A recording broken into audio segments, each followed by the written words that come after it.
Welcome back to the Bridge Winners Challenge match. After 6 boards, the score is the Bridge Winners team 23, the Challengers 7. Next, we'll be moving on to board 7, and Steve starts the action with a 1 no trump opening bid.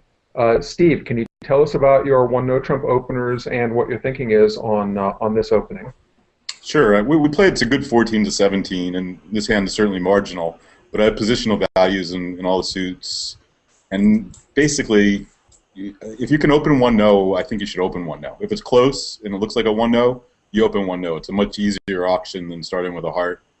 And this certainly is at least close, so it seemed worth 1 no to me. Okay, interesting. And Gavin, what are your options here over 1 no given your hand? So it turns out I had the option of bidding 3 hearts to show short hearts, and which would either show 3 spades and 5-4 in the minors or 4-1, 4-4.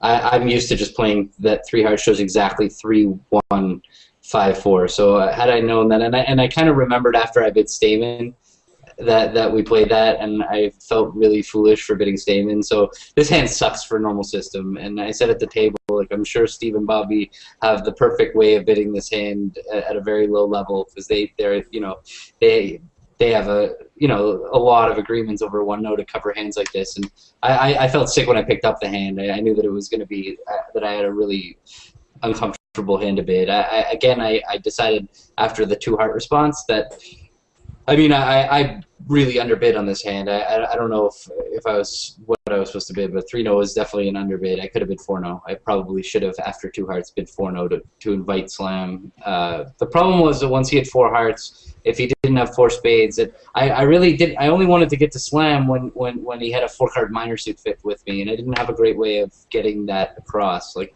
if he had 17.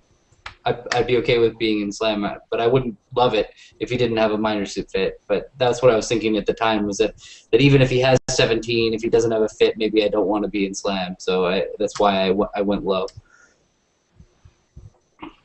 Okay. So in 3 no trump, Steve, you're a declarer. You received the somewhat helpful club lead. Would you like to take us through the play? Yeah, there's really just not much to it. You can count 4 spade tricks and 4 diamond tricks and 3 club tricks, and the only possible extra trick is if the clubs come home or if they pitch too many clubs.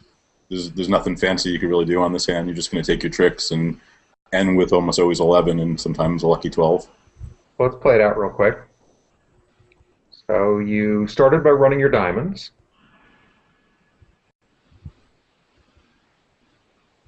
Okay.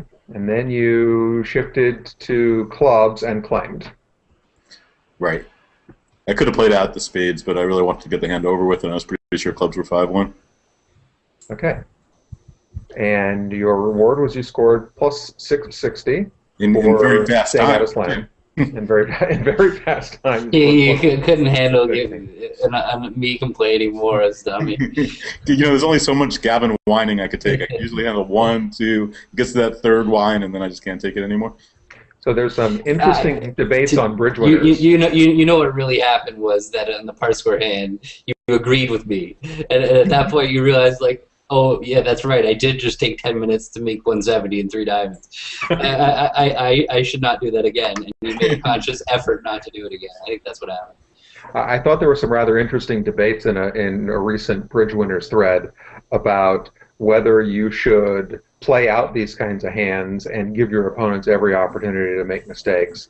And we saw some fascinating back and forth by some different players, some arguing that you should never claim on a hand until you can take every trick, and you have to make your opponents do the work for you. So I thought it was sort of interesting that in this setting that you chose to go ahead and claim. Yeah, I think if you have a realistic chance for the over trick, it's okay to take some time and allow them to take time. But if it's not really that realistic, actually, I think the article you're talking about I wrote in conjunction with Michael Rosenberg, and it was a pretty good conversation. Point, counterpoint, I think it was spelled. We had different positions on it. So I think we're going to see Michael Rosenberg's position on the next board. So they also had an auction that reached 3-no trump. But on this one, South showed his hand as a weak no trump with 5 hearts, and North did not investigate. I don't know if North was uncomfortable with that or not. But Ari or Eugene, did you get any sense of suffering from Donna in terms of decision on 3-no trump? No, I think it was pretty quick. Okay. As I recall, I don't recall anything. But given that she's facing what she thinks is a weak no trump, there's going to be a little less suffering than opposite a strong no trump. Exactly.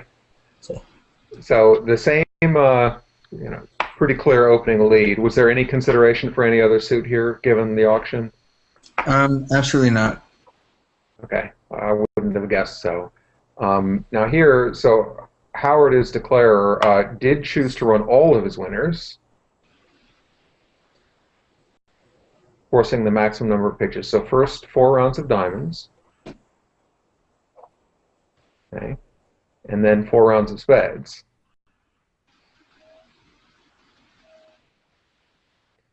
So can you tell us about, you are having to make some pitch decisions. What's your thinking here in terms of the pitches as you have to pitch on these last couple rounds of spades?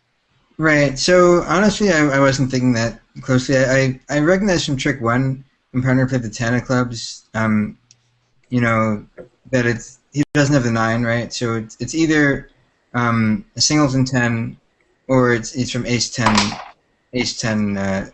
doubleton.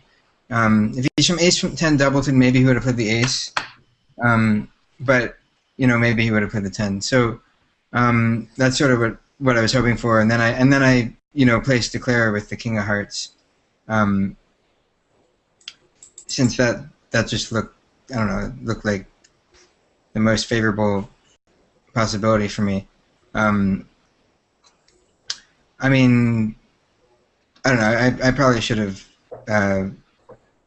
worked out to throw the hearts instead. Yeah, I think that with ace 10 you have to play the ace, because if declare has jack, like just even looking at the hands as they were, if you move the ace of clubs over to east, that the only way to solve the club suit is to play the ace and the 10 back and have it go jack queen, and now your clubs are set up, but playing the 10 kind of blocks the suit, so he really can't play the 10 from ace 10.